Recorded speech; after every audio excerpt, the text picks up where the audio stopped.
없습니다.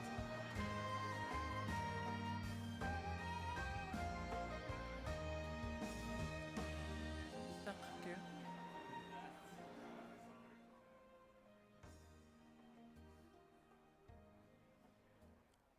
시작해드려요.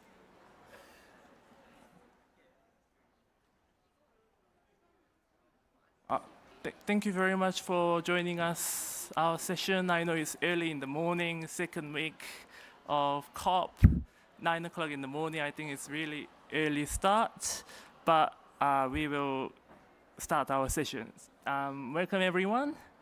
I'm Hyunwoo Jang. I'm a moderator of this session from Green Environment News Korea.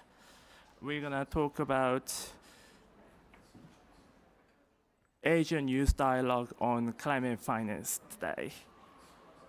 We're gonna have 5 panelists talking about Korea's, Japan, Vietnam, Hong Kong's perspective on climate finance for youth perspective, and then we'll move on to panel discussion. So we got a more opportunity to talk in broader perspective. So first, I'd like to invite Ms. Myungju Kim from Green Environment News Korea. She's gonna talk about Korea's climate budget and youth opinion. So the floor is yours.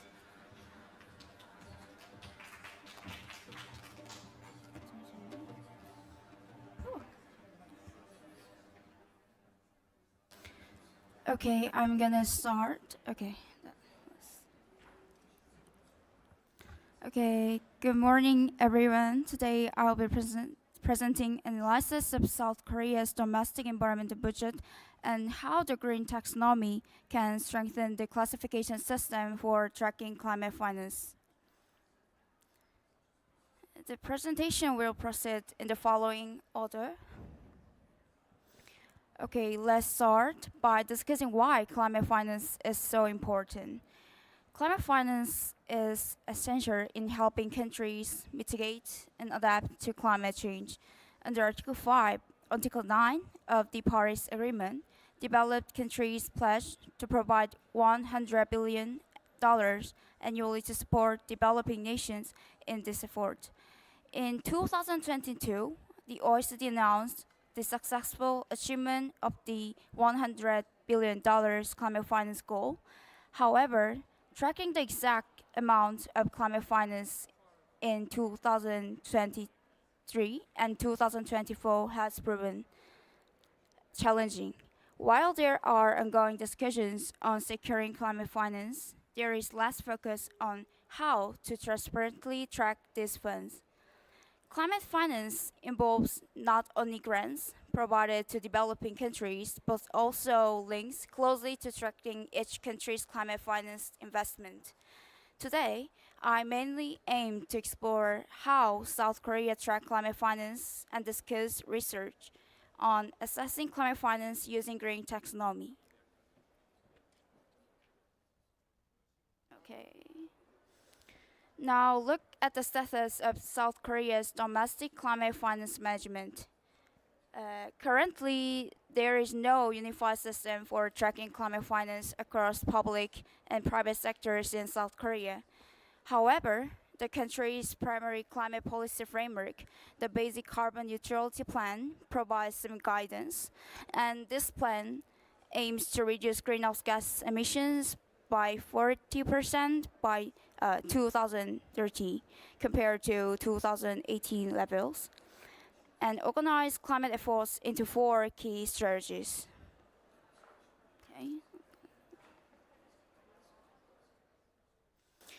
Actually, South Korea does have systems like greenhouse gas reduction recognized budget system, which identifies greenhouse gas reduction projects and assess their climate impact. However, this system only tracks specific projects, which limits its ability to cover broader climate finance support.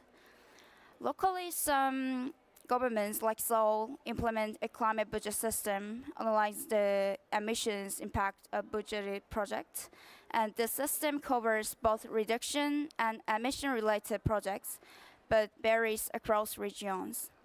Internationally, examples like Oslo and France's climate budget systems highlight the benefits of linking budget allocation directly to greenhouse gas reduction and other green objectives. Although they also face challenges in comprehensively tracking all environmental spending. Now let's move on to Korea Green Taxonomy. The Green Taxonomy is a classification system for identifying sustainable economic activities. In South Korea, it was established by Ministry of Environment in 2021 and aligns with international frameworks like EU taxonomy. The taxonomy includes 6 environmental objectives: greenhouse gas reduction, climate adaptation, sustainable water management, resource circulation, pollution prevention, and biodiversity conservation. The Korean Green Taxonomy aims to promote green finance, prevent greenwashing, and guide the transitions toward a circular economy. It categorizes economic activities into 2 groups. First one is green activities. This is the things that directly contribute to environmental goals. The second one is transition activities that facilitate the shift to a low carbon economy. While this system is effective in classifying green activities, it is still being refined. There is a need for further improvements to make it more applicable across different sectors, particularly for public sector projects, which have distinct characteristics from private investments. Given the variation in how climate finance is tracked across sectors, my study focuses on applying the Green Taxonomy to the 2024 South Korea government budget. And the study analyzed Korea government budget proposal for environmental areas by gathering data. This is a detailed methodology. First, we classify environmental proposals by using 3 criteria standards. And the projects were selected based on these 3 criteria. And we analyzed the system for classifying environmental budget proposals for classification. Existing environmental policy project standards were compared. And last, the revised taxonomy was used to analyze the budget across sectors, ministry, and climate-related categories. The first result is the revision result of Green Taxonomy. There is 6 existing classification standards, and we add 6 type of green ODA, 4 type of finance investment, and green R&D has also been included to distinguish between direct and indirect environmental response projects.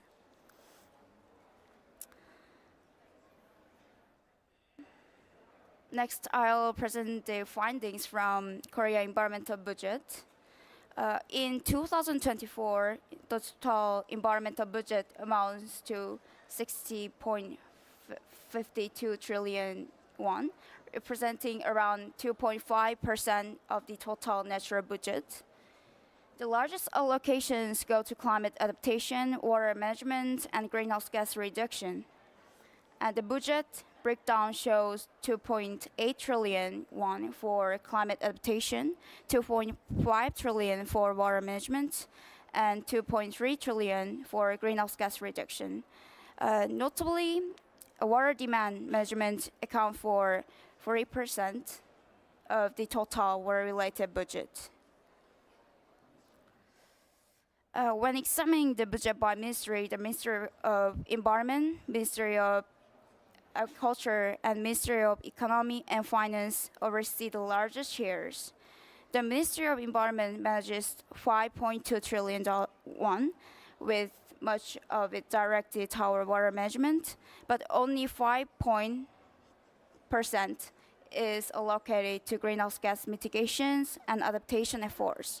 And this highlights a need for more balanced investment in mitigation and adaptation. Okay. Next one is adaptations and mitigations. The adaptation budget is 2.9 trillion won, with 72% dedicated to the agriculture sector, focusing on immediate climate risk like agriculture disaster insurance. Meanwhile, greenhouse gas mitigation budget total 3.5 trillion, with significant investments in renewable energy and energy efficiency projects. However, the role of small and medium-sized enterprises in the carbon neutrality transitions needs more support, and the agricultural sector's carbon sink potential should be considered in future plans. Comparative analysis of budget with and without the inclusions of R&D in the mitigation and adaptation sector revealed disproportionate allocations in favor of the mitigation sectors, with its budget exceeding that of the adaptation sector by over 50 times. Key green R&D initiatives in the greenhouse gas mitigation sector include like this kind of events. And this analysis highlights the need to address the over-reliance on R&D within the power generations and energy sectors. So this is my conclusion. First, South Korea currently lacks an integrated public-private system for managing climate finance. And this is a study highlights the importance of applying the Korea Green Taxonomy to public budgets. While it effectively classified environmental sectors, it has limitations, especially in areas like nuclear power. Additionally, there is a need for new categories such as green ODA, green R&D, and financial investments. From the 2024 budget analysis, the largest environmental sectors are climate adaptation, water management, and greenhouse gas mitigation. Key ministries, including the Ministry of Environment and the Ministry of Agriculture, lead in spending. However, the agriculture sector needs to shift from disaster response to long-term climate resilience strategies. In conclusion, establishing a more integrated system and updating the green taxonomy to include both public and private sectors is essential for better tracking climate finance and meeting South Korea's environmental targets. Thank you for listening.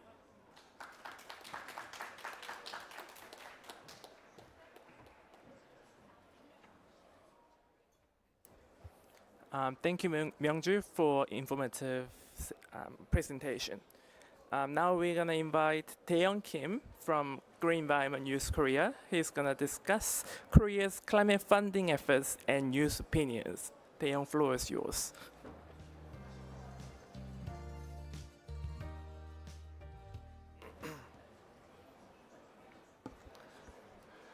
Good morning, everyone. Thank you for being here today. Oops. Yes. Good morning, everyone. Thank you for being here with today. This is Taeyoung Kim for Green Environment Youth Korea, GEYK. I'll be presenting on Korea's green financial flow system for the last 4 years. NCQG is a new funding source created due to the insufficiency of existing resources.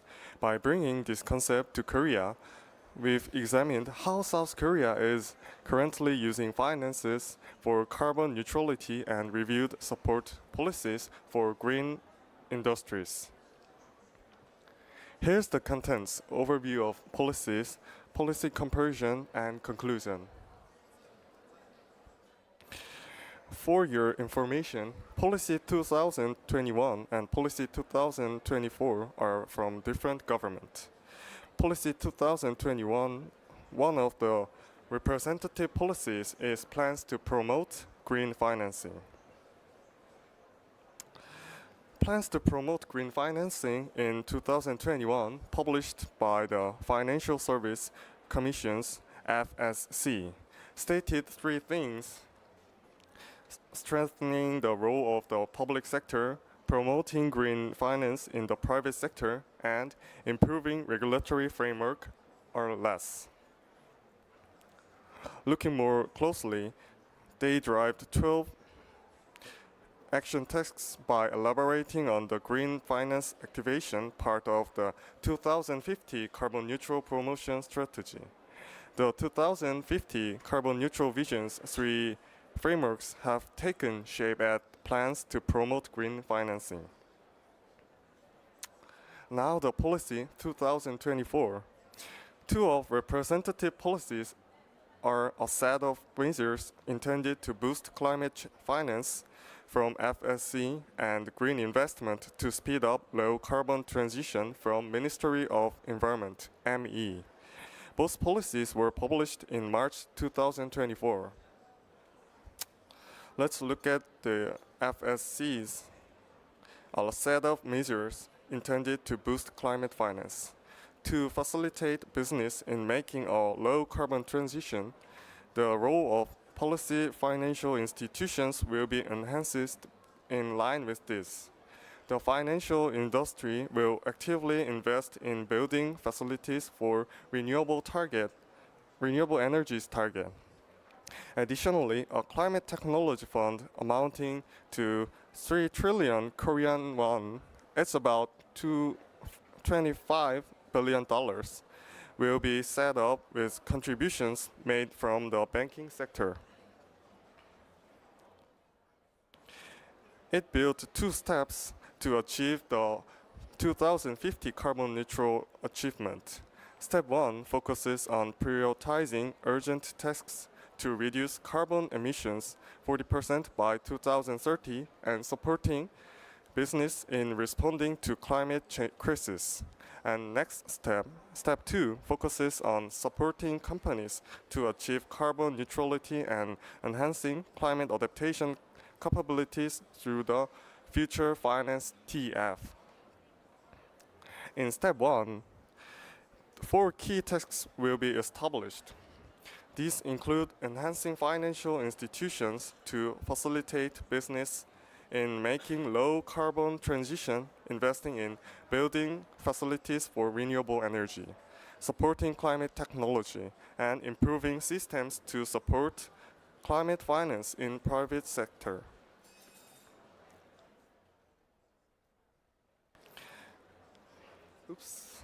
It commits to strengthen the role of policy financial institutions in responding to climate crisis, pledging a total of 420 trillion won in policy finance supply by 2030.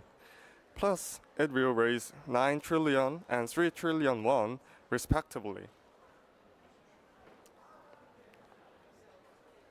Let's look at the ME's green investment expansion plan for accelerating transition to low carbon system.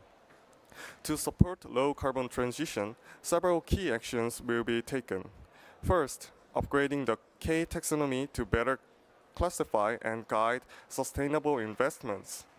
Next, there will be a push to increase green investment from the private sector to up to 30 trillion won by 2027.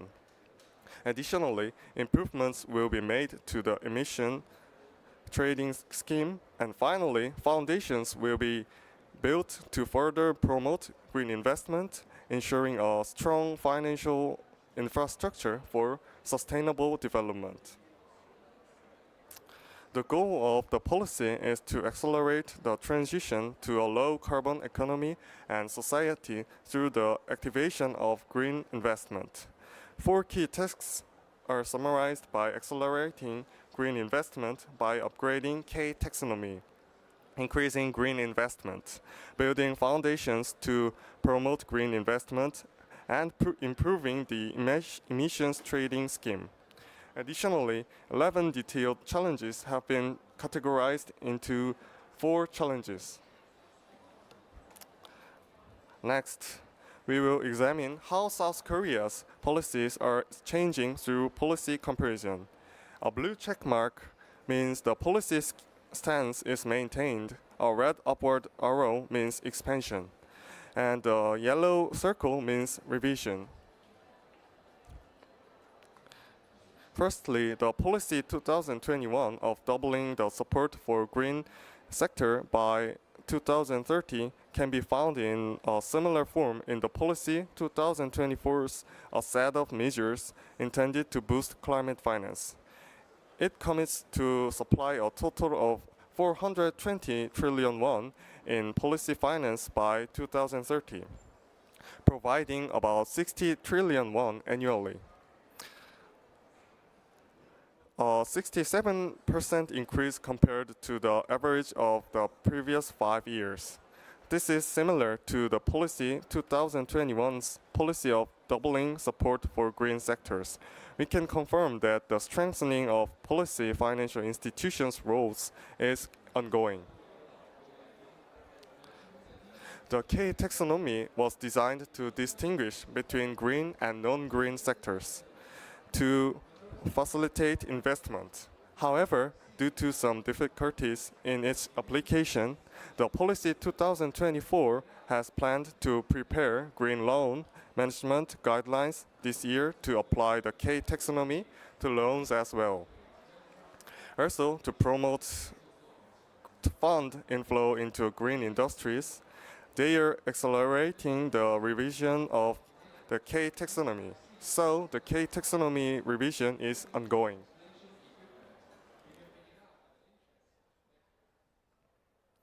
The Policy 2021 established a plan to supervise and manage climate risks in the financial sector.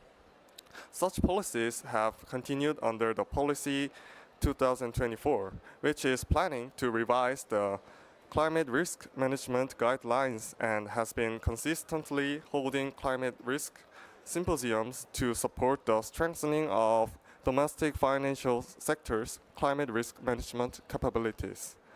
It's impressive that policy stance has been maintained despite a regime change.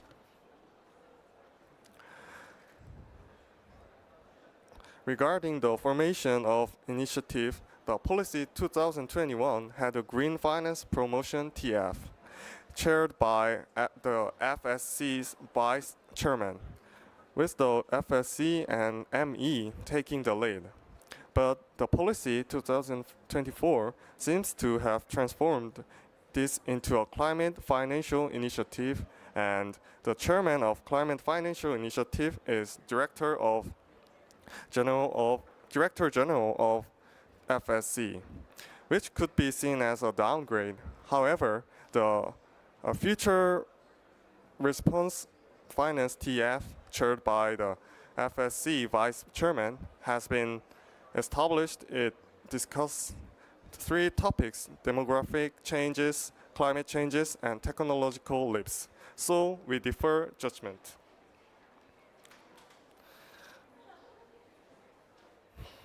The Policy 2021 committed to support specialized graduate schools for green finance to neutral green finance experts. This has continued, expanding to graduate school admissions, the introduction and operation of specialized education, and the development and implementation of in-depth environmental regulation programs. Next, we looked at policies building foundations to promote green investment, focusing on ESG. The Policy 2021 initiated ESG-related policies by gradually mandating the disclosure of corporate environmental information. This has continued in the Policy 2024, maintaining and expanding ESG-related policies by reorganizing the environmental information disclosure system and refining related policies to support climate disclosure. However, last year, ESG reporting disclosure was delayed by 1 year. Finally, I summarized the policy we dealt with in a table. We found that 5 out of the 8 progress goals of the Policy 2024 incorporate the 12 detailed progress goals announced by the Policy 2021. And some policies are quite similar. When comparing the two policies, we could see that the major policy stance in financial support for green industries is overall similar. By comparing these policies, we examined the flow of South Korea's green finance support policies and confirmed that they are proceeding in one direction under the grand goal of carbon neutrality.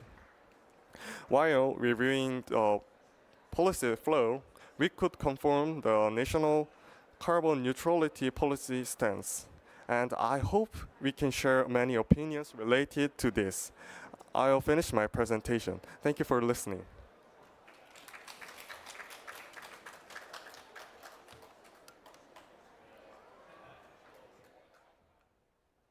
Thank you, Daeyoung, for informative presentations. Now, we heard from Korea's perspective, we have two Korean youths talked about global finance issues, so we will get into deeper discussion on panel discussion. We do have we do have questions on the floors as well. So now we will move on to international part.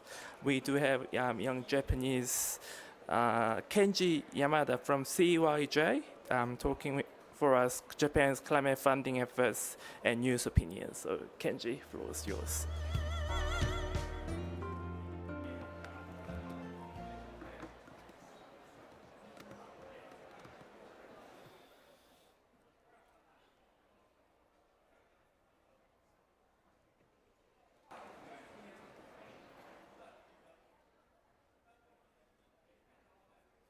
Okay, so thank you for introducing me. And good morning, everyone. And Sabahunutsuzeyo in Azerbaijan. And annyeonghaseyo to Korean people. And Chao Busan. And Lao Shanghai, although the Hong Kong delegate has not yet arrived.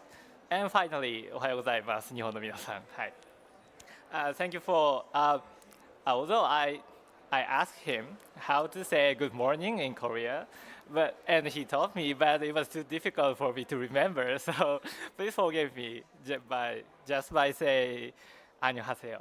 Hi. So thank you for visiting our pavilion today. And my name is Kenji Yamada, and I'm from Climate Youth Japan, CYJ. It's a pleasure to have the opportunity to speak with you, and I look forward to today's session. Let me begin by briefly introducing our organization, Climate Youth Japan, and myself. Climate Youth Japan was established in 2010 as an NGO working towards a vision of realizing an equitable and sustainable society through youth-led solutions to climate change issues. And we'll be working with GEYK for several years. And as for myself, I'm currently studying technology management for innovation at University of Tokyo Graduate School of Engineering. And my research topic is charging and discharging for electric vehicles to maximizing their contribution to the power grid when deployed on a large scale, particularly from driver's perspective. Now let's move on to the main content of the presentation. This is what I'll be talking about today. First, I'll explain Japan's climate finance and share some personal insights. And then I'll share domestic investment in climate actions in Japan. And finally, I'll introduce our organization and touch on youth participation in environmental policy making in Japan. So let's dive into Japan's climate finance. Let me first provide an overview of Japan's climate finance. Japan has actively supporting developing countries in their efforts to address climate change. This chart illustrates the trend of Japan's climate finance as reported in the biennial reports under UNFCCC and the latest BTR. The blue bar represents the bilateral public finance, and the purple one shows multilateral public finance, and the pink bar indicates private finance mobilized by public funding. It's worth noting that mobilized private finance is disclosed only on biannual totals, except the latest BTR 2021 and 22. So the graph reflects these amounts are evenly distributed across the years. And in 2015, Japanese government launched the Action for Cool Earth 2.0 initiative, committing to provide annual support of approximately 1.3 trillion yen by 2020. This target was successfully achieved in 2020, demonstrating Japan's steadfast commitment to global climate finance. Building on this achievement, former Prime Minister Suga announced a new climate finance commitment in the G7 Cornwall Summit in 2021. Japan pledged to provide 60 billion US dollars through both public and private sector over the 5 years from 2021 to 25. And following this, at COP26, former Prime Minister Kishida further announced an additional commitment of up to 10 billion US dollars for the same period. As part of these commitments, Japan also pledged to double its adaptation finance, bringing the total of approximately 14.8 US dollar for adaptation measures during the same period. These commitments were already progressing on schedule as of 2022. Now let's move on to explore the three components of Japan's climate finance: multilateral private finance, and bilateral public finance, and mobilized private finance. Firstly, I would like to talk about the multilateral channels. Multilateral public finance includes key frameworks such as Global Environmental Facility, GEF, and the Green Climate Fund, GCF, to which Japan has been a significant contributor so far. In addition to these, Japan works closely with the World Bank's Partnership for Market Implementation, and Japan also collaborates with UNEP in both mitigation and adaptation. So let's move on to bilateral support. Let's begin with the chart on the left. And this chart shows public finance provided through bilateral or regional channels categorized by sector. The blue bar represents mitigation, and the light blue shows adaptation, and the purple bar shows cross-cutting. From 2020 onward, it is evident that there has been a strong emphasis on support for adaptation, which corresponding to Japan's commitment to doubling adaptation finance as announced at COP26. Now let's turn on the chart on the right. The map illustrates the number of projects implemented by the Japan International Corporation, JICA, across various regions. As you can see, Japan has conducted numerous projects worldwide with a particular focus on Asia. Through its extensive global network of offices, JICA is well equipped to understand local needs and deliver tailored support to developing countries. In this way, Japan actively addressed local priorities and challenges through its bilateral and regional channels. I had to share some examples here, but due to time constraint, I will skip this slide. And okay, in this slide, I would like to talk about mobilized private finance. In Japan, private investments in developing countries are facilitated through co-financing by Japan Bank for International Cooperation, JBIC, and trade insurance provided by Nippon Export Investment Insurance, NEXI. And in recent years, these services have been expanded to further strengthen efforts to mobilize private capital.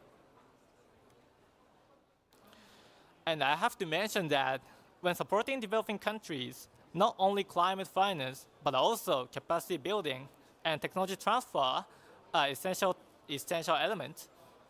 JICA is advancing efforts in this area while promoting an approach that yields co-benefit with adaptation and mitigation, aiming to maximize synergies and minimize potential trade-off with sustainable development. Finally, I would like to share my personal thoughts on climate finance. Currently, the gap between supply and demand represents a significant challenge with a distance of an order of magnitude. Addressing this issue requires tackling it from both quantity and quality perspective.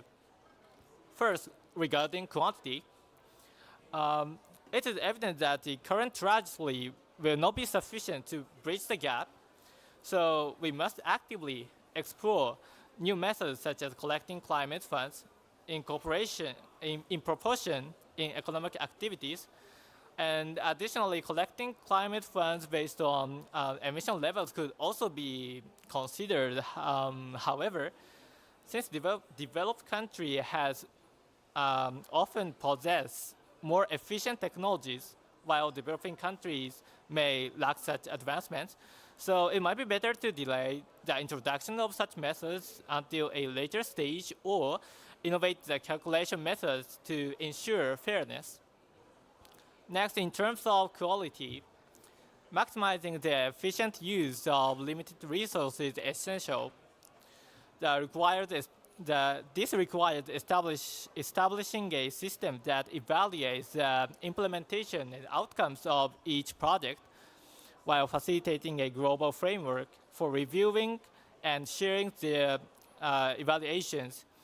By doing so, we can create a robust mechanism that ensures continuous improvement in effective utilization in climate finance. Okay, now I'd like to introduce Japan's domestic efforts towards climate investment, but I want to drink water.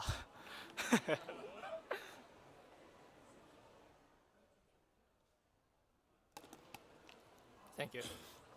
Okay, in 2020, Japan formulated a green growth strategy, which identified 14 growth areas across 3 major sectors. Along with creating technological roadmaps for these growth areas, Japan established a Green Innovation Fund, allocating a total of 2 trillion yen over 10 years to support the long-term development and social deployment of technologies in these areas. And achieving carbon neutrality by 2050 in Japan requires significant funding as well as other countries. This includes supporting fully decarbonized sectors like renewable energy, as well as efforts in GHG-intensive industry to achieve steady decarbonization through measures such as energy efficiency improvements and cleaner fuel use.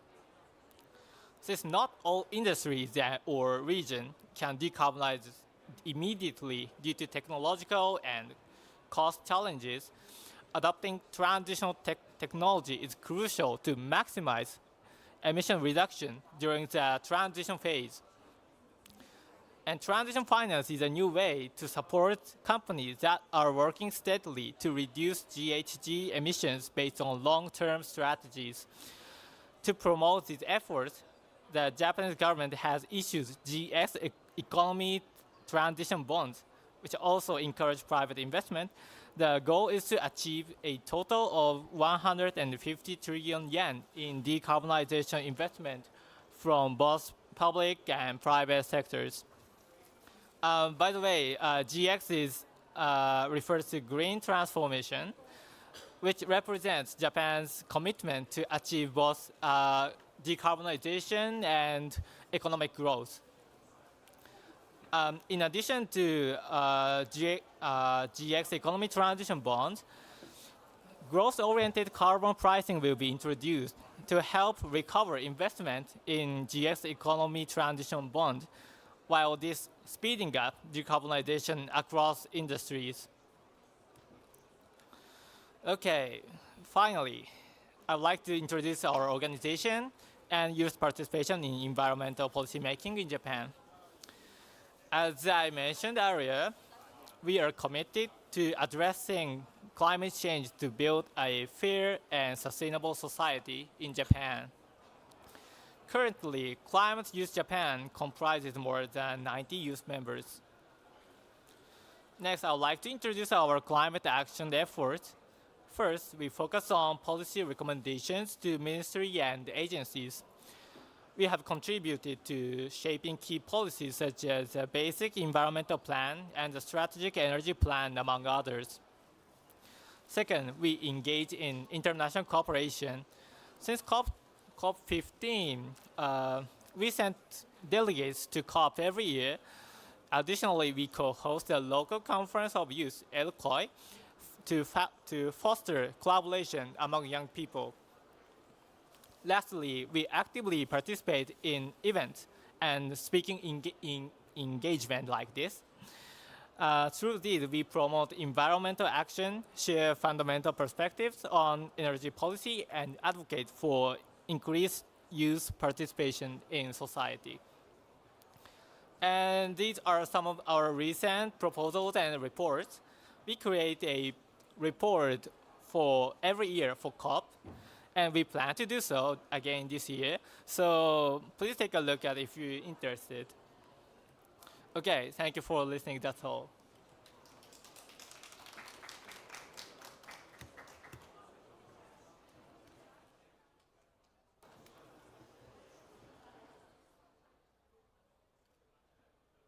Thank you for informative presentation. ありがとうございます。We will move on to Vietnam now. We am from VGYDI. She's going to talk about Vietnam's climate funding efforts and youth opinion. So V is your turn.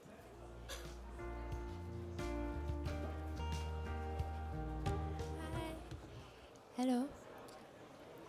Hello everyone. Thank you for joining me in this very early rainy morning. But you made it, so I'm very glad. My name is V, and I'm working as a research analyst in a non-profit based in London.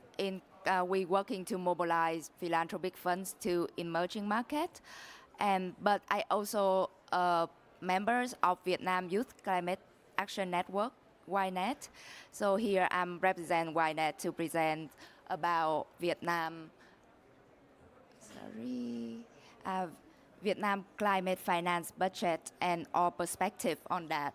So my presentation will be divided into 3 parts. First, how did my country has been doing in the past, and what are our plan for the interim the next 6 years, and what is our Vietnamese perspective on that. A bit of context. Okay, a bit of context. So Vietnam, we has a beautiful over 3,000 kilometers of coastline, many low-lying city and river delta regions. Therefore, we are one of the most vulnerable country in the world to climate change. And it is estimated by the World Bank that in order to have a climate resilient future, we're gonna need 6.8% of our GDP in the next until 2040. So that is a lot. Okay. Yes, and in the past, Vietnam, I think it's similar to Korea, and I think we still in the beginning of our journey in climate finance. We doesn't have an explicit climate budget, but instead our budget will be in the state budget, and they are divided into central budget, which go into sector ministry, or provincial budget consists of provincial level expenditure. And we also doesn't have tracking system yet. The climate budget was tracked by the Ministry of Planning and Investment together with UNDP in a review that will be that public every 3 to 5 years. So it's just a snapshot of like expenditure, and there's no like on the spot tracking. We can note that. And for in the latest review, we spent 6.5 billion USD. Just a quick note, like my presentation, everything money gonna be in USD for easy comparison. We spent 6.5 billion USD for the period of 2016 and 2020. That might sound a lot, but that is. Here are some drafts for you to see for our budget in the past. So for provincial climate budget, the government spent nearly 1 billion per annum. So that's almost double the ministry budget. And most of them, you can see like on the top left, most of them are in adaptation and go into the majority go into food and water and climate sea level rise. For ministry budget, because it's will be going to more nationwide project, there is more mitigation on that, and an extra factors in community science and technology, as well as international cooperations. Yes. So here, looking forward, because even though Vietnam is not like a major contributor to global emissions, I must admit that we are the fastest growing greenhouse gas emitters because we rely heavily on fossil fuel. In fact, nearly 80% of our electricity was generated by fossil fuel source last year, based on the data from last year. So, but we have accelerated our climate commitments since COP26. So in 2022, we commit to net zero by 2050. And at COP27, we update our NDC with very ambitious goal, as well as we finalize Vietnam Just Energy Transition Partnership, which I will go into more detail in the next slide. And at COP28, we announced our CHETP resource mobilization plan, which like take all the attention on our climate finance. Here, a bit about our CHETP. So 15.5 billion CHETP of Vietnam was like a partnership between international partner group, include G7 nation and Japan. So 8.8 billion will come from public finance, and with that we expect 7.5 billion private finance from GFAN that was incentivized by the public finance. And our government declared that with CHETP, we will bringing forward the project peaking date for all greenhouse gas emissions, reaching peak annual power sector emission, limiting peak coal-fired generation capacity, and accelerate the growth of our renewable energy. But I have a very interesting graph for you to look at. If you look, this is the breakdown of all Vietnam CHETP public funds, and you can see that the tiny column on the right-hand side, it's for, like you can see, there's only 4% of it is from grants, and most of them are either loans or DFI, so that's quite disappointing. And I hope the new NCQG will be better, but we have to use what we got.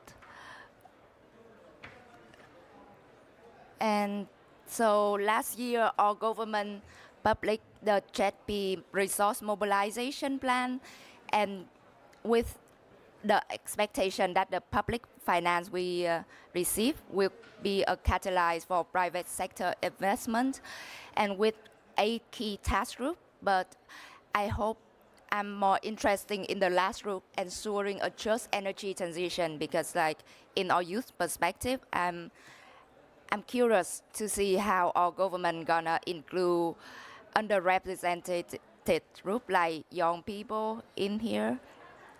So they has some possible just assessment criteria public. Oh, sorry. Here, and you can see that in the possible, like the criteria number 12, participation of vulnerable groups. So I hope that there will be more explicit mention of youth in these criteria when RMB has like an update. And one last thing, because before I move to the youth perspective. So this is a draft I made from data from IPR, and you can see like the orange column is the gap of the financial gap that these 3 nations that receive CHED needs to really decarbonize their economic. And for Vietnam, we still short of over 100 billion USD. So if you heard like 15 billions is a lot, it's not.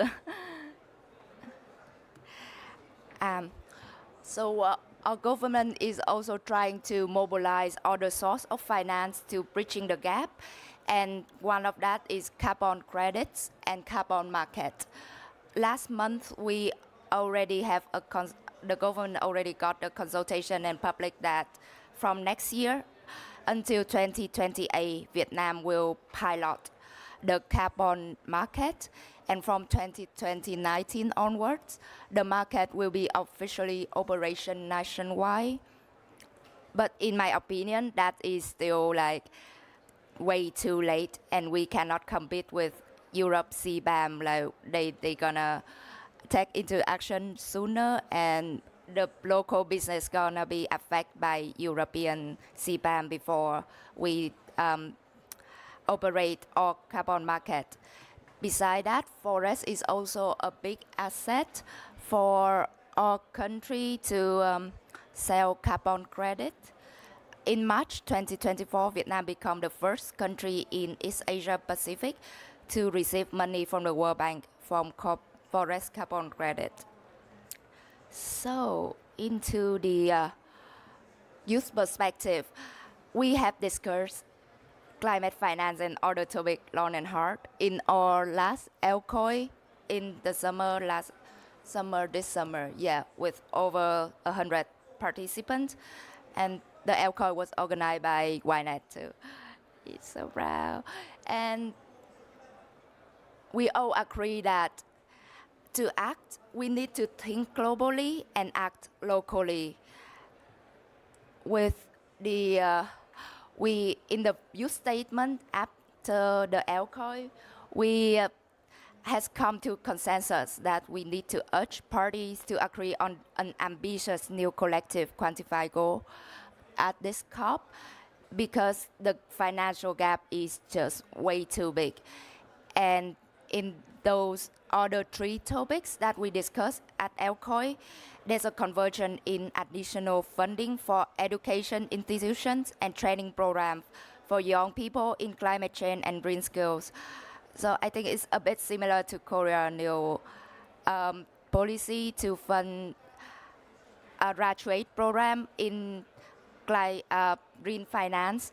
And beside that, there's a need to increase youth participation in policy making process to ensure an inclusive and fair future. So that is my presentation. Thank you for listening. Yeah.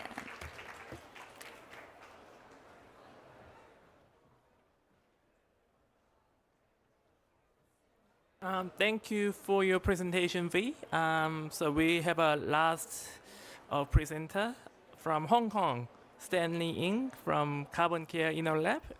He will talk about Hong Kong's climate funding efforts and use opinions. Stanley.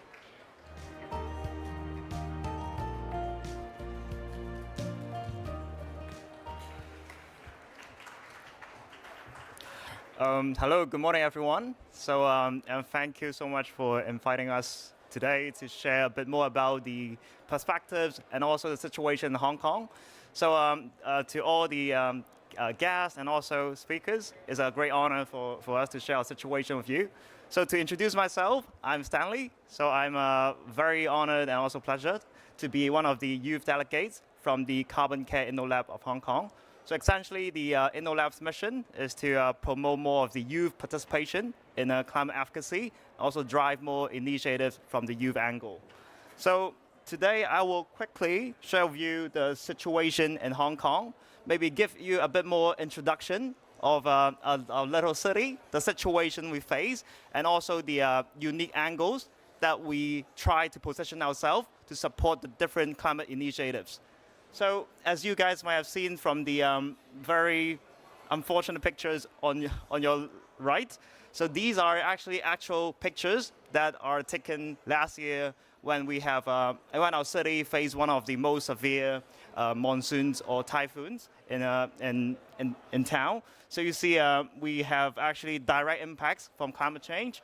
All our roads are flooded, a lot of people get affected, and that actually have direct consequences.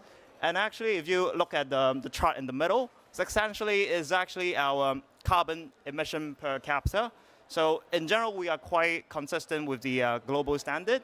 But then in view that we have a lot of direct consequences our city is facing, so all the stakeholders, we are very keen to try to push for more initiatives to how to tackle climate change.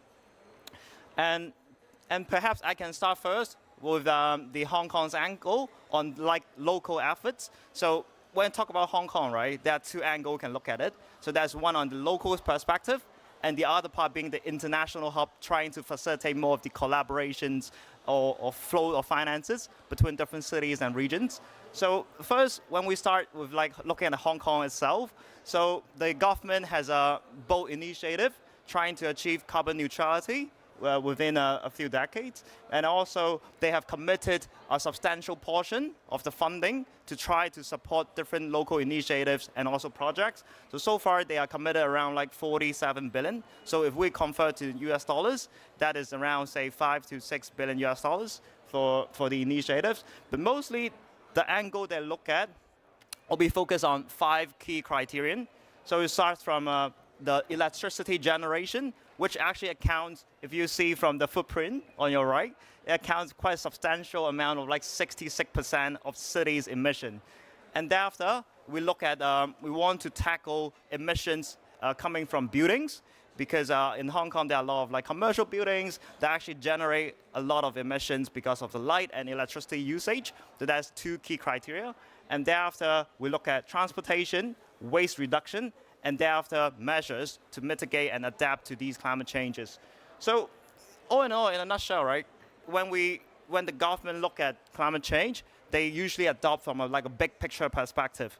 So, and if you see in the bottom right chart, so essentially it is quite small, but this is actually the map or showing Hong Kong. The Hong Kong is like a very little city in there, and what are the other parts next to it? These are actually the other cities that constitute something that is, as you might have heard in the news, called the Greater Bay Area. So this Greater Bay Area is a region that consists of 9 different cities that's in the southern part of China that the central Chinese government thinks there are strategic advantages for them to increase their collaboration.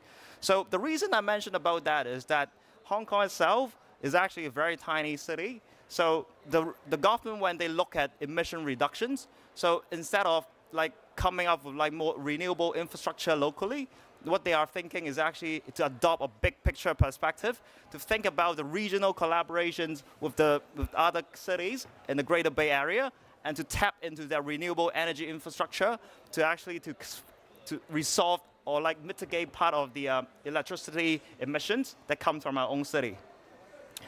So as I may move on, so just now I focus a bit more on the city level and the regional perspective of the Hong Kong's contribution to to mitigating climate change impact.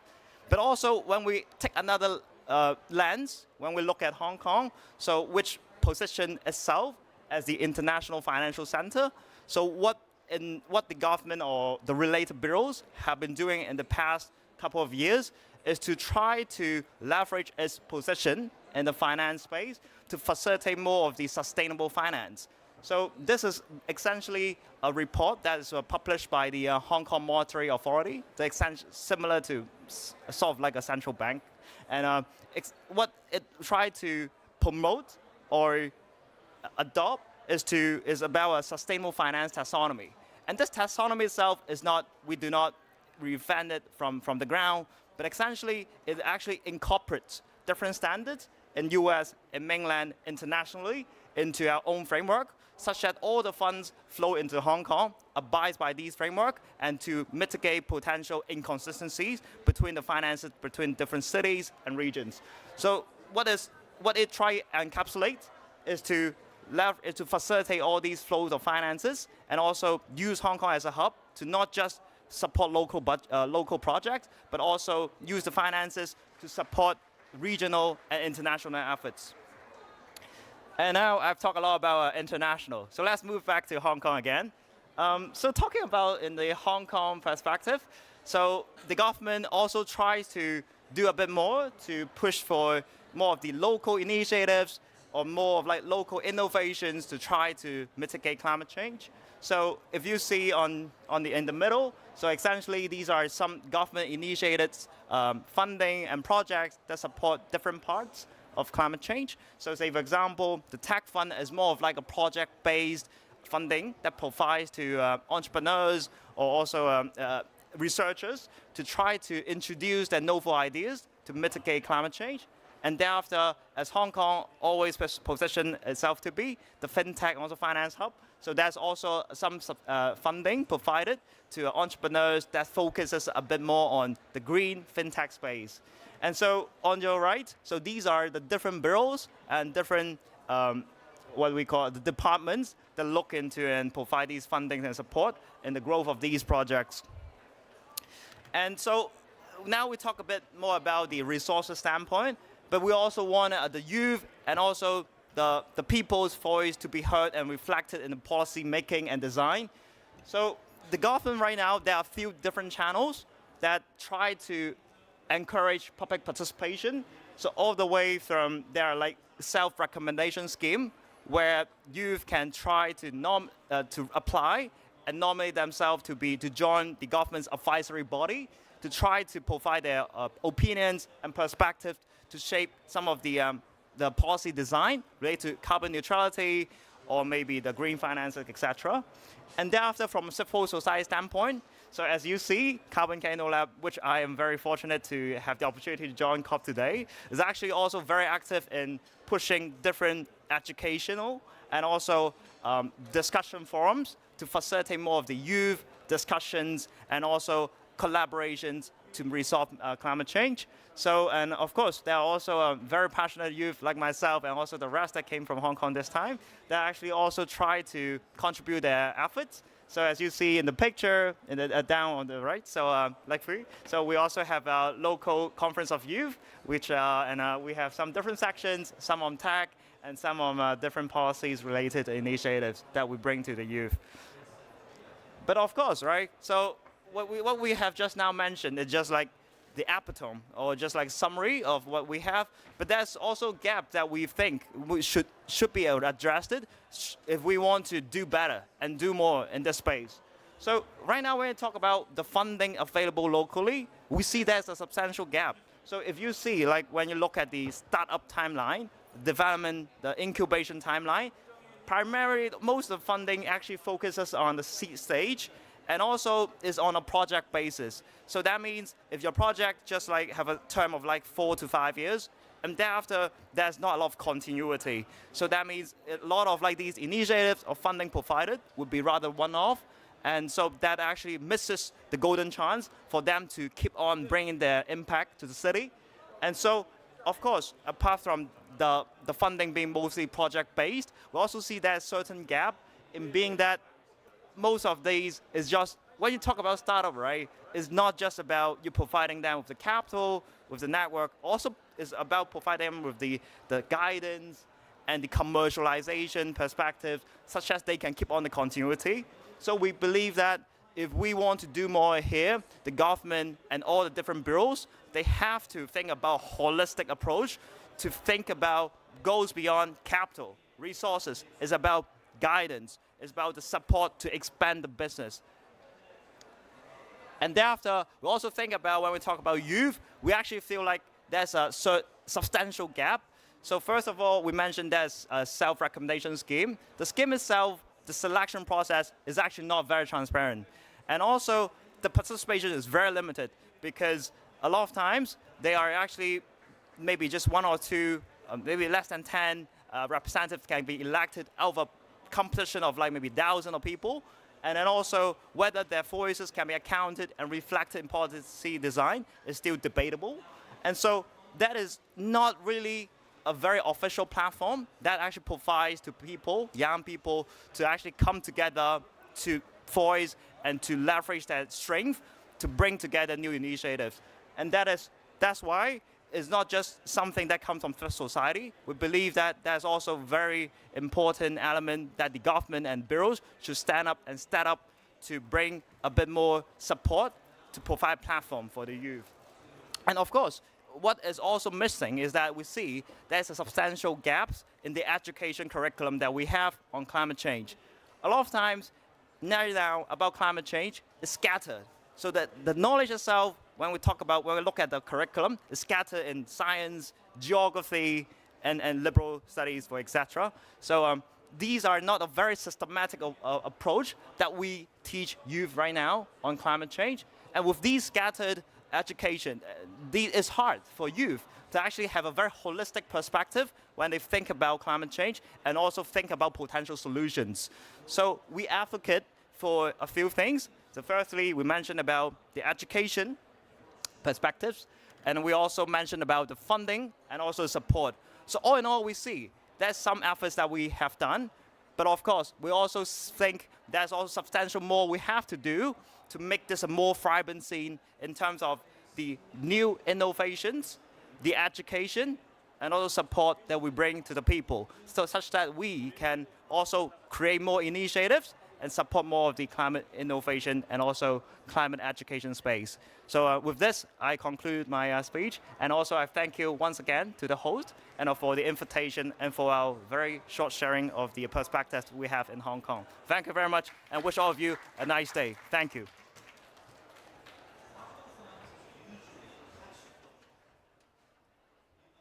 Thanks for your enthusiastic presentation, Stan. It was very good. So I think solidarity is a key. We had like 5 presenters from 4 different countries: Korea, Vietnam, Japan, and Hong Kong. So I think we share similar culture, similar geography. So I reckon we do have more room to discuss in further panel discussion. So now we will invite 5 panelists, and we're gonna try to discuss further on the issue. So we're gonna invite from two members from Geek, Kenji, V, and one of our panelists from CCIL, Alfred. So if you can come up to the stage and we can discuss further on the issue.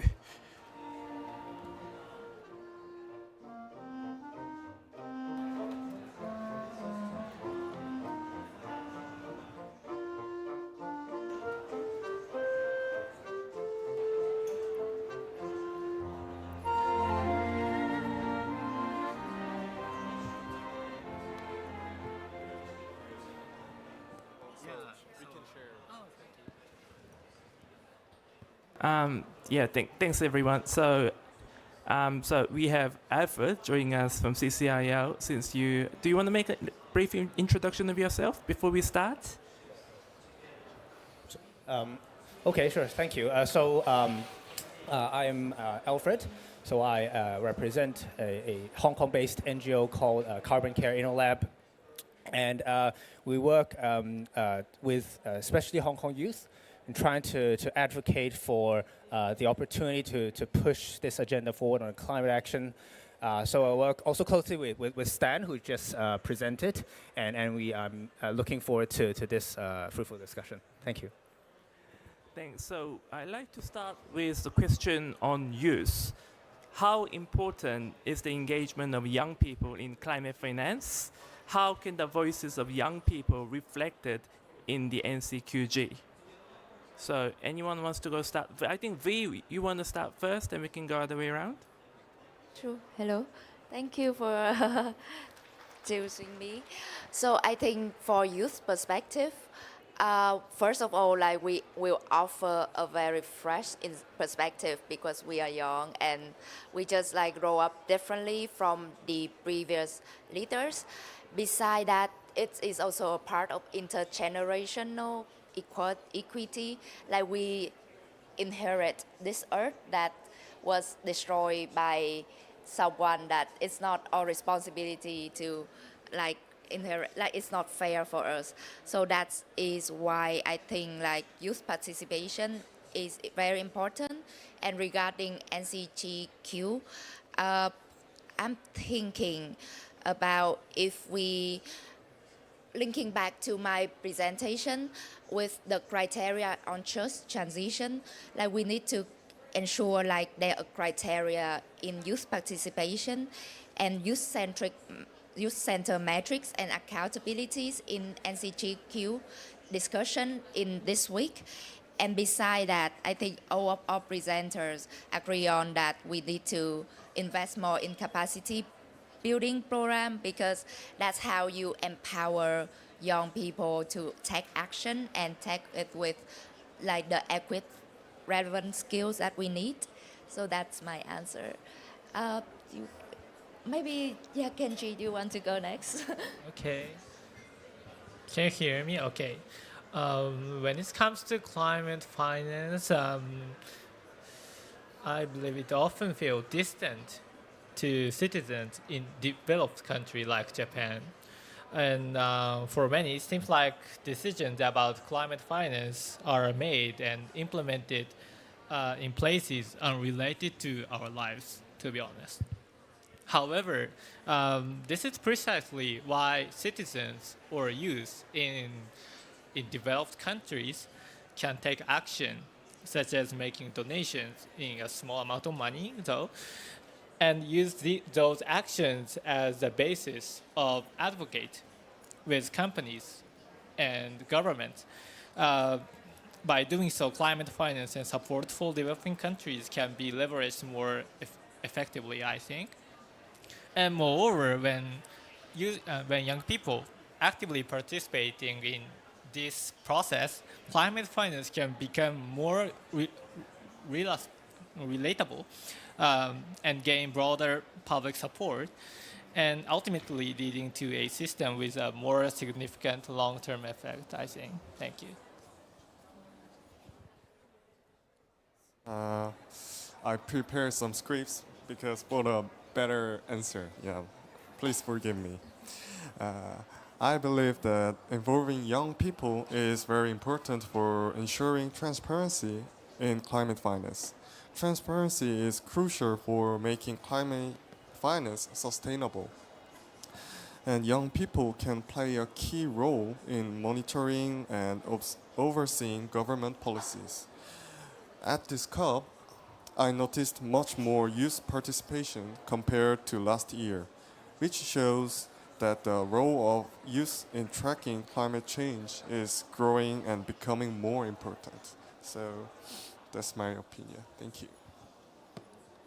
Okay, last. Yeah, okay. Actually, it's a little bit different, but money is a really highly sensitive issues for like countries around the world. So especially in negotiations where each nation must represent their own interest. So it is often the case that the person who stays at the table the longest is the one who prevails. So I believe that many negotiators tend to lose their sights of the ideal vision. So in order to reflect our requests related to NCQG, it seems that the only way is to move their hearts, I think. So as a young people, we can influence them is by clearly stating our demands with expertise. So in situations where we cannot afford to back down, so we must be willing to make compromises where necessary. And I hope that COP29 will be a conference that can foster such an atmosphere. Yes. Maybe let me add 2 points, which is some part of that echoing some other panelists. So the first point really is around the role of young people to kind of monitor the situation, really providing the transparency needed for the climate funding, which sometimes would be it's very important to have that balance of power on whether on the policy side you have very strong commitments, but are the commitments actually being monitored by civil society, including for youth? And the other aspect that I think it's really important is really about the kind of human nature of some of these climate projects, right? When you get implemented, you start from high-level policies, but whether when you get to the ground, the on-the-ground projects, you need someone, including the power of youth, to be able to have that monitoring and the understanding of whether those projects have other kind of social implications when they get to kind of civil societies and communities. So I think the role of youth is certainly important in the implementation of things like the NCQG. Thank you. So does Flo have any questions regarding on this issue? Any questions from the floor?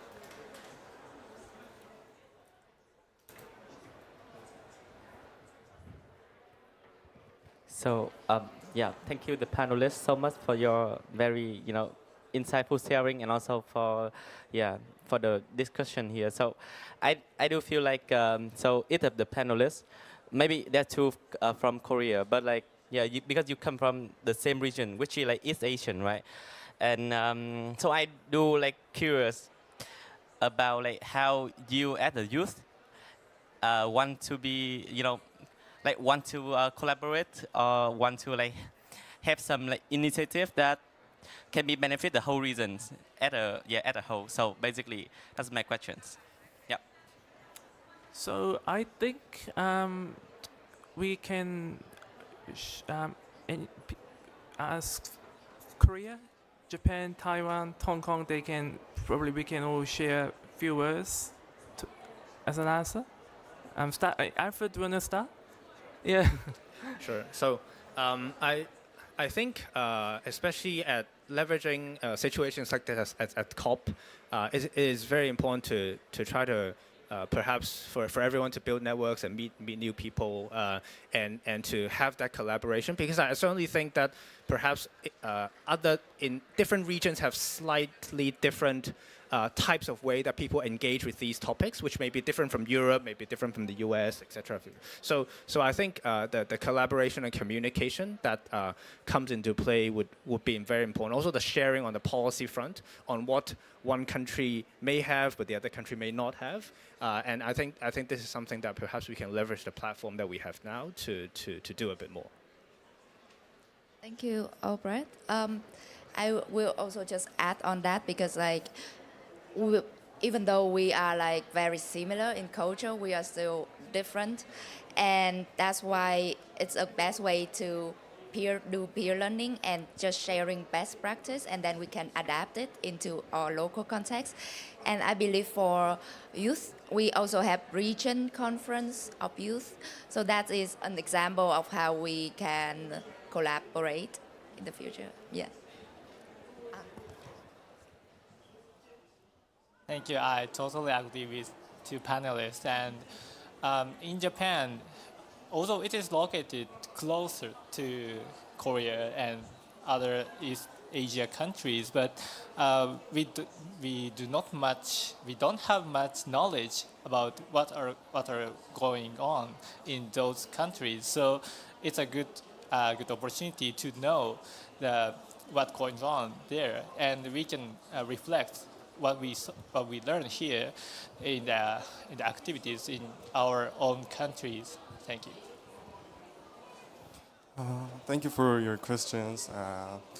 When I see my friends or my Korean of use of Koreans, they don't much interested in climate changes or climate crisis, because I think it's not for Korea. It's East Asia has similar problems, because maybe rapid growth can be the reason of that.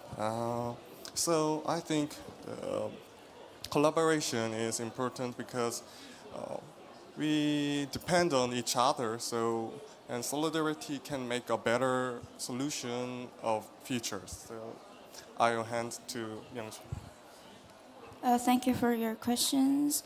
And actually, we are actively working as title as like Youth Alliance, like ASEAN Youth Alliance actually. So we are always open to other ASEAN youths, but also we want to collaborate with other different parts of countries, of course. But the reason that we start from Asia area is, as they mentioned, that we have a lot of common things and of course some distance. So we think we want to solve climate-related issues. I mean, we want to solve this problem step by step, like small scale, and want to make a big scale in the future. Yes, thank you. Thanks for the great question, by the way. I think it was a good question to cover up the idea on youth, and it was a good chance to hear from 4 different countries. So now we are moving on to a bit more technical part. So given the variation in climate budgeting system across different countries, how can a transparency framework be effectively established, set up? So if anyone can answer this question, starting from maybe V, you can start. No problems. So I'm in no means an expert on climate budgeting system, but I do have like 3 suggestions for you. First, we need to define common principles on what is a climate budgeting system. We can have several criteria: inconsistency, accountability, inclusivity, especially. And then we might leverage international standard and guidelines, for example, CSRD or IFRS in Europe. And yeah, we just take example from that and see what is good look like. And then, very relevant to our ASEAN country, we should encourage peer learning and best practice sharing.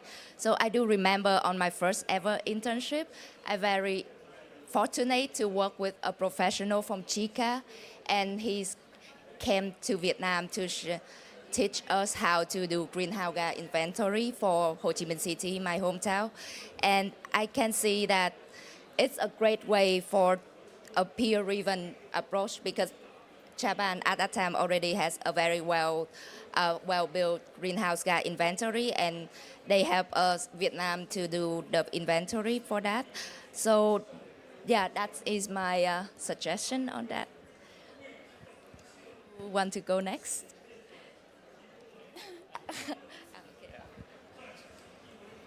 Thank you for praising Japan.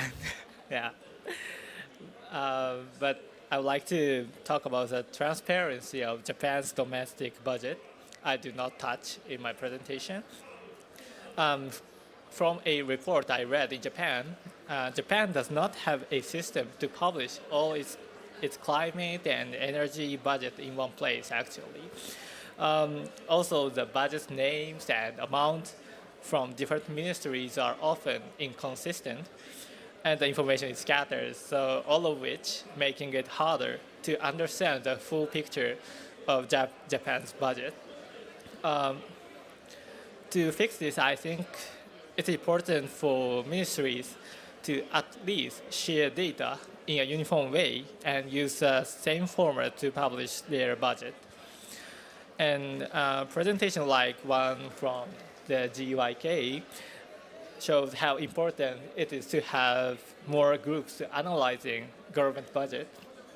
If we see more of these activities, it could push the government to improve transparency and, as an organization, CYJ, We also want to promote greater transparency in this area. Thank you.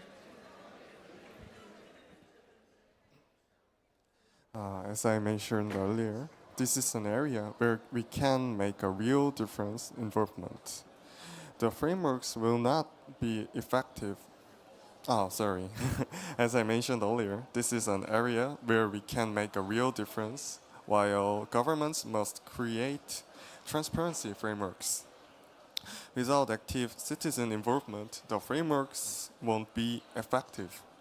It's crucial that citizens engage and care about how the framework works, and this is where young people can play a major role. So this is the reason why we are being here.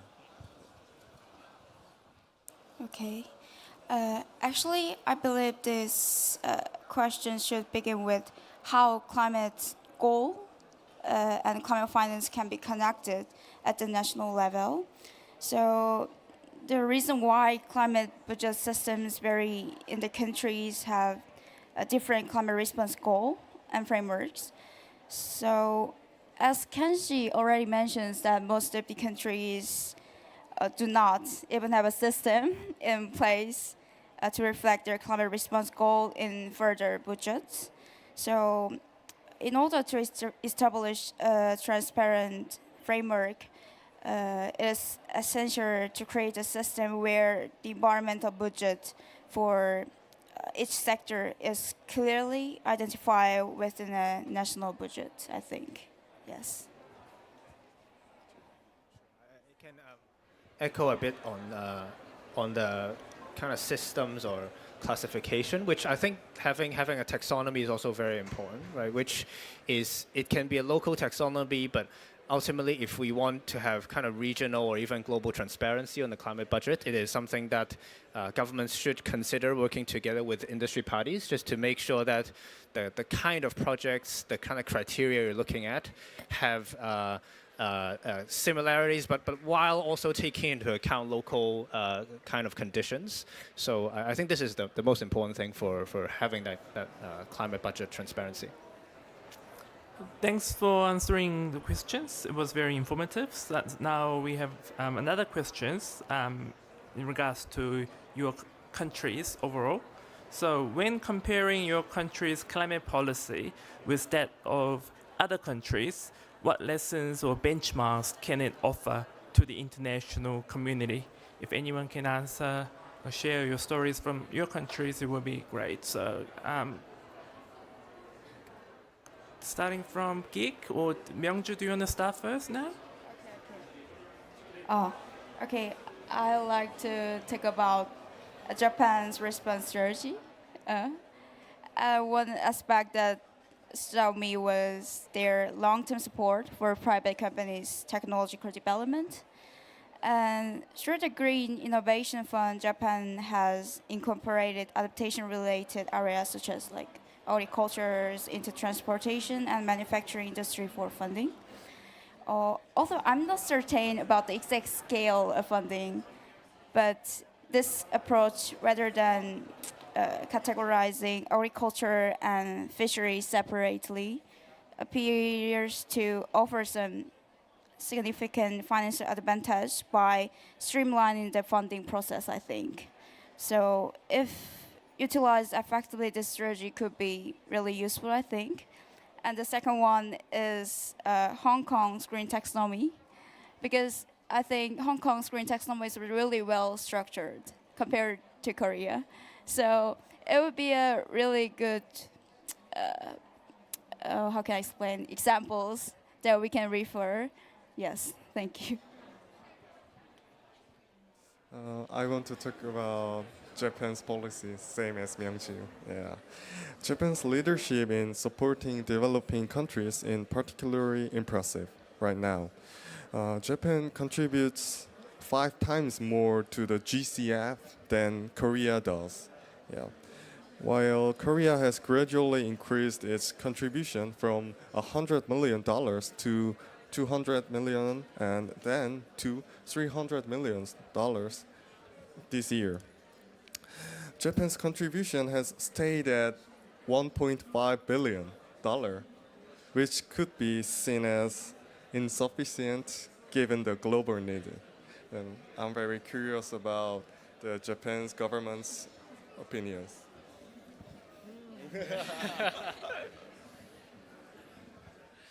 So difficult question. But to be honest, I don't know at all what Japanese government think about the amount of money offered to GCF or GEF.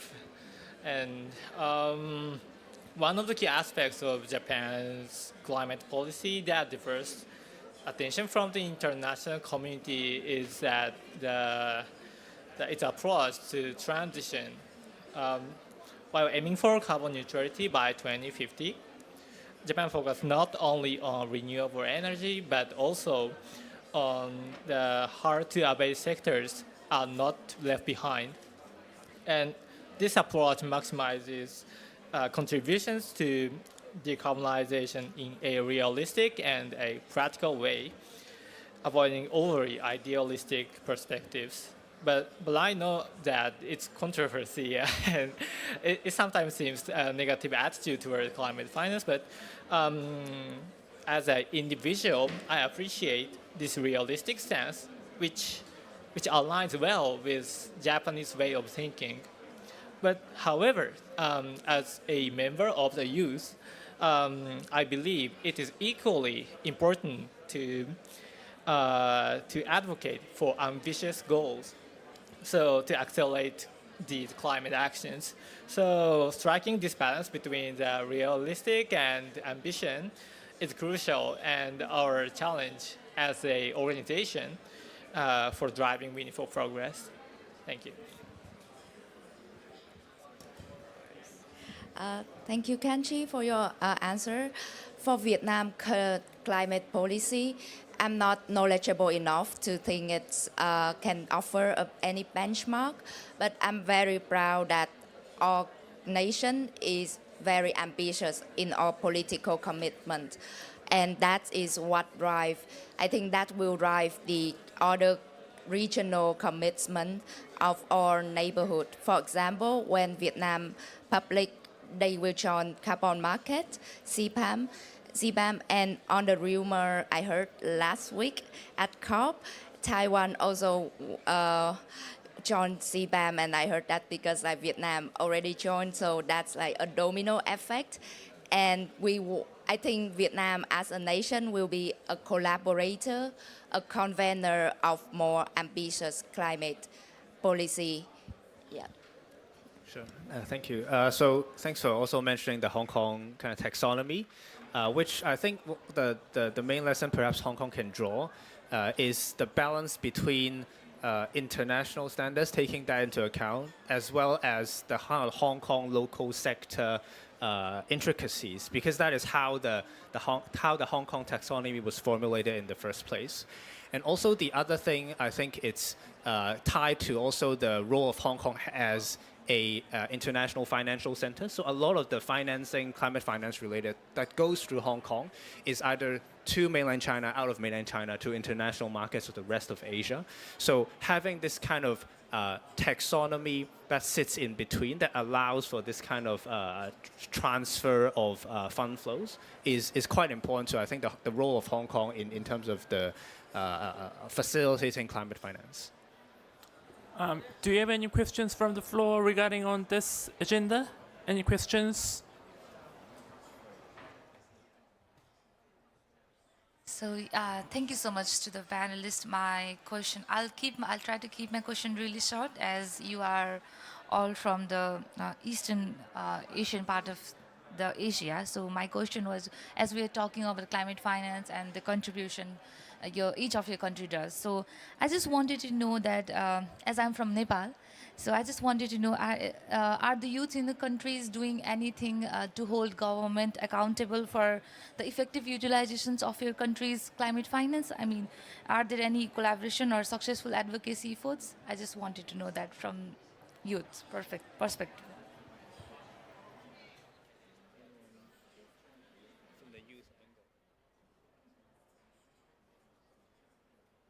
Anyone can you answer the maybe question? I can start. Yeah. And then, sure. If you did, sure it's more youth, right? Okay. So yeah, I just wanted to know that the budgets your country allocate do youth play any role to measure the budget are successfully utilized to measure the effectiveness of the budget? I mean, have you done any advocacy or collaborative efforts with the government? I can answer first.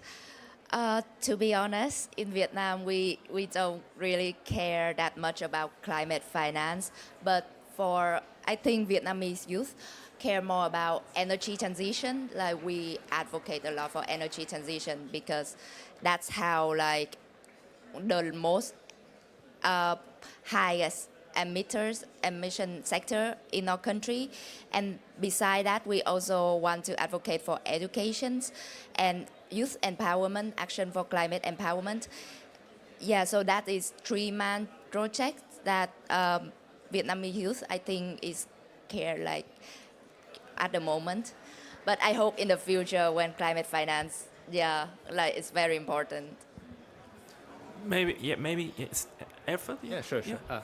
So I think it's a very good question in terms of youth engagement. So for the Hong Kong's case, the Hong Kong government has actively opened a number of relevant committees and platforms for the youth to perhaps not only climate finance, but also in the climate topic in general. But at the same time, I think it's more as people go into the workforce, they may work for example, banks and relevant organizations which have an increasing focus on climate finance. And I think the advocacy part is also through the organizations that the youth are increasingly working with, and they're now a lot more kind of sustainability, climate finance related roles and platforms in Hong Kong for that purpose. And also benchmarking ourselves as an international financial center and enhancing that position as well. So I think that is what Hong Kong's story may have to offer. Yeah. So we had Kenji, do you want to say a few words? Okay, thank you for a difficult question.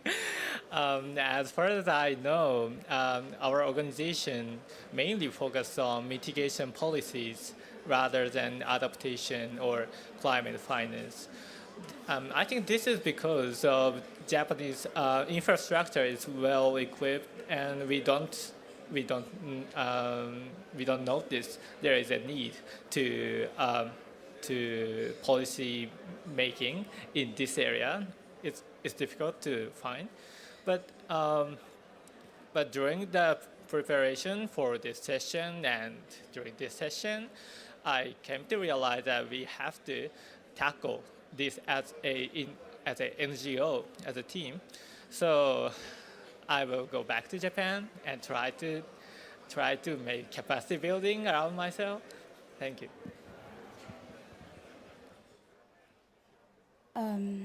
Really hard question, I think. But as I mentioned, in case of Korea, there is no classified systems of climate finance, so we cannot exactly find like adaptation. Of course, like overall amounts of the price we can find out, but exactly each bands they pay how much like that, it was really hard to find. So in case of that, it was really hard to do some advocacy activities. So we are trying to start like transparency of climate finance. Yeah, I can answer like that.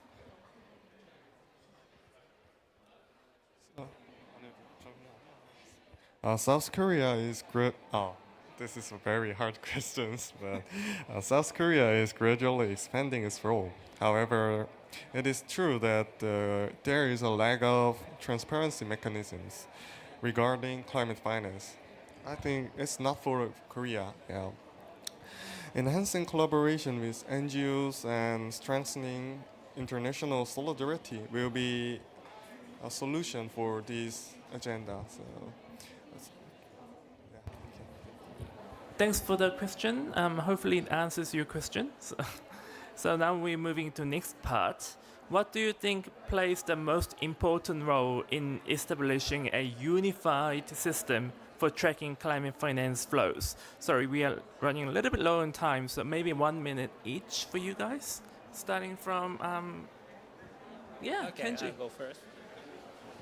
Okay, establishing a uniform system for tracking climate finance requires collaboration among various stakeholders, of course. But I believe that international organizations play the most important role because international organizations can provide the standards and tools needed to unify data across countries, and their neutrality allow them to build a highly reliable framework and are well positioned to offer technical support for developing countries, enhancing their capacity to report accurately. But however, international organization alone cannot achieve this, and as a NGO and civil society organizations also have an essential role to play, like GYK does. And from an independent standpoint, we can monitor climate finance and advocate for improvement when necessary now, enhancing the systems, transparency and effectiveness. Thank you. Okay. So my answer will be very short. I believe that all stakeholders in climate finance should be receive like the same spotlight. So I don't think that's like the most important role at all. But I want to shine a spotlight, like for you guys to notice the role of local non-state actor, for example, local NGOs and local cities. They are very important to take accountability on the tracking system and ensure its transparency as well as reliability of the system. Sure.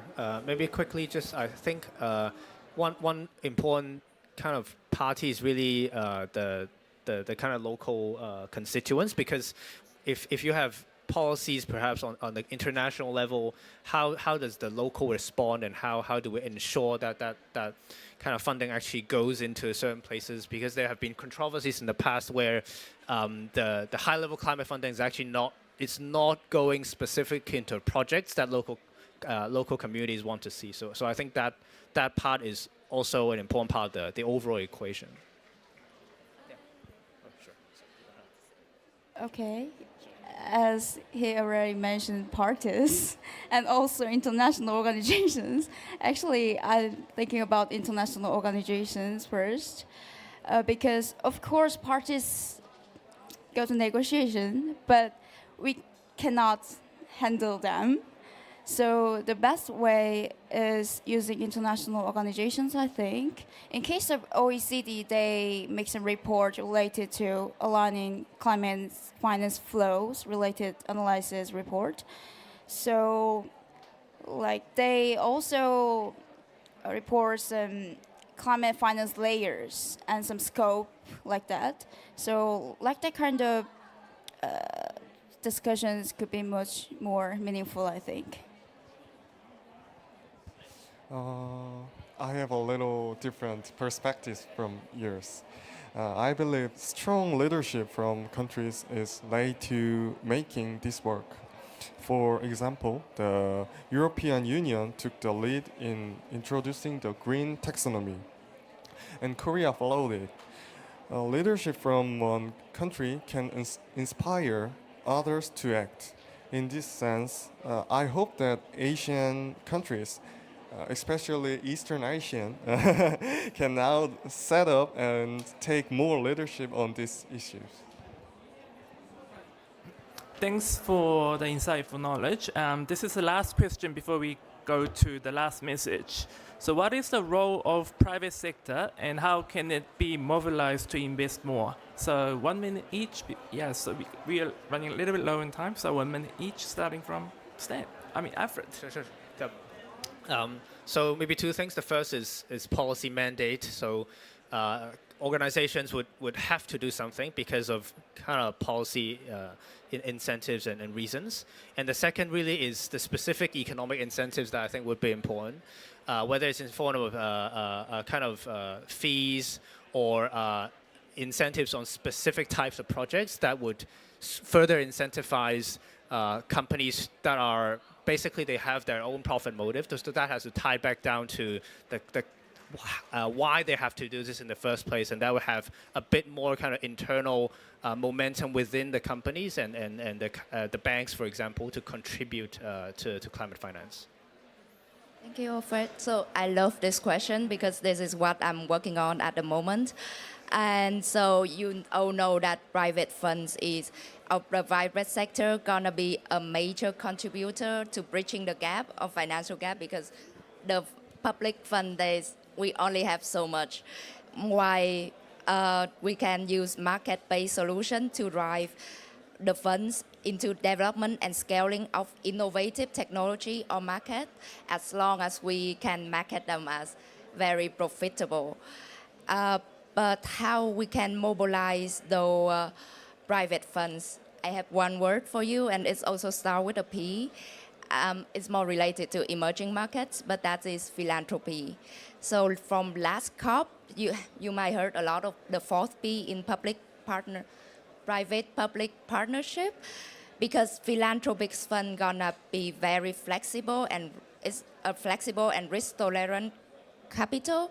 So when that philanthropic will help create a blended finance model that de-risk investment in developing countries and new technologies. So that's why private fund brings scale, efficiency, and innovation. Philanthropy will help like de-risk it and also pick the community that need it the most. And I think that's the harmony collaboration that we can use to mobilize to getting like bridging the gap in bridging the finance gap. Thank you. Thank you for your question. The private sector plays an important role in supporting developing countries through innovation and sustainable business model. But however, in the context of climate finance, to be honest, I don't have high expectation for private sector. Because this is because of the people in companies Japan I talk with say that if there is a expectation for profit, we can apply some money. But so companies tend to invest only when there is a clear potential for profit. So that's why I think public sector intervention is essential to create the right condition for private investment, and also as NGO and civil groups can put on pressure to the companies. Thank you. Thank you for the questions. We all know that it's very hard to solve the climate crisis with public funds alone. That's why the private sector is essential to achieving our climate goals. The answer lies in the policy comparison I conducted.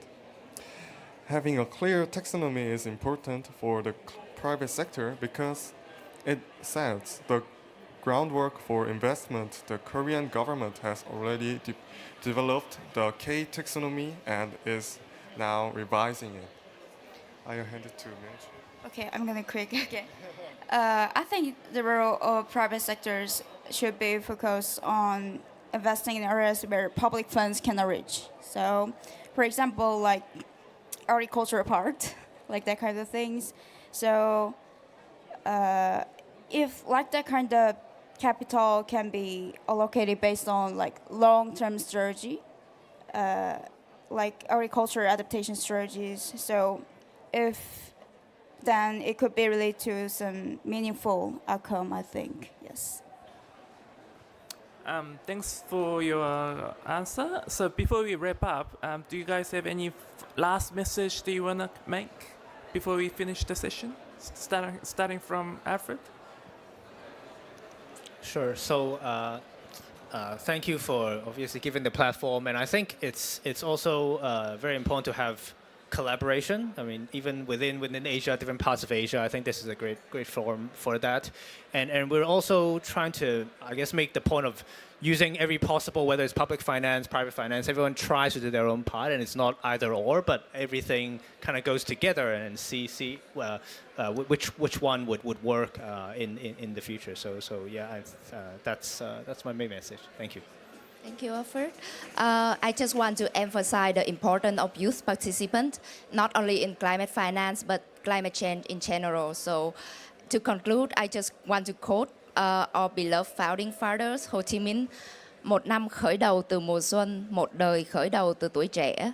Tuổi trẻ là mùa xuân của đất nước, which can be translated into a year begins in spring, a life begins in youth. Youth is the springtime of the nation. Thank you. Okay, just in short, thank you for having me today. And if there is someone who are interested in EV charge and discharge management, come and talk with me after this session. Thank you. It is a great honor to be here, and many things of the world, including finance and policy, are complex. But one simple truth is clear. We all face the climate crisis. I hope we can continue our discussions and work together to tackle these challenges as a united global community. Thank you. As you guys know, NCQG is really complex problems. There is a lot of things that we have to deal with, like transparencies or like it was related to climate goals. So actually this year, I mean, COP29 is the negotiations was occurs about NCQG. So I'm just hope that there must be some signal for some proactive actions of our nations. Yes. So thank you very much, everyone, for attending this session. I know it was early in the morning, but you guys made it. So thank you very much for coming. This was the Asian Youth Dialogue on Climate Finance. Thank you very much for our panelists, Myungju, Taeyong, V, Kenji, and Alfred. This will, I'm Hyun Jang from Green Environment News Korea. Thank you very much for coming.